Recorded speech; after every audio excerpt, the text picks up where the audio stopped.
இந்த வீடியோக்குள்ள போறதுக்கு முன்னாடி நம்ம சேனலை சப்ஸ்கிரைப் பண்ணாதவங்க சப்ஸ்கிரைப் பண்ணிடுங்க. பக்கத்துல இருக்க பெல் பட்டனையும் கிளிக் பண்ணிக்கோங்க. வாங்க வீடியோக்குள்ள போகலாம். பாக்யலட்சுமி சீரியல்ல ஜெனியா நடிச்சிட்டு வர நடிகை திவ்யா கணேஷ் பத்தின சுவாரஸ்யமான தகவல்களை இந்த வீடியோல பார்க்கலாம். தமிழ்ல கேளடி கண்மணி சீரியல் மூலமா நடிகையா அறிமுகமானவங்க திவ்யா கணேஷ். அதுக்கப்புறம் வெளிவந்த சுமங்கலி சீரியல் இவங்கள புகழின் வெளிச்சத்துக்கு கொண்டு போயிருந்தது.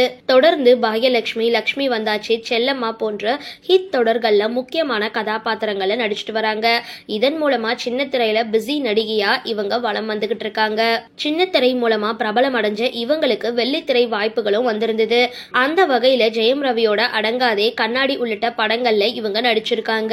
எத்தனை சீரியல்ல நடிச்சிருந்தாலும் விஜய் டிவில ஒளிபரப்பாகிட்டு வர பாக்யலட்சுமி தொடர் தான் இவங்களுக்கு பெரிய அளவுல புகழையும் ரசிகர்கள் வட்டாரத்தையும் உருவாக்கி கொடுத்திருந்தது. இடையில உடல் நல குறைவுனால ஏற்பட்ட பிரச்சனையால கொஞ்ச காலம் பிரேக் எடுத்திருந்த திவ்யா கணேஷ் தற்போது திரும்பவும் பழையபடி உற்சாகத்தோட சீரியல்ல நடிச்சிட்டு வராங்க.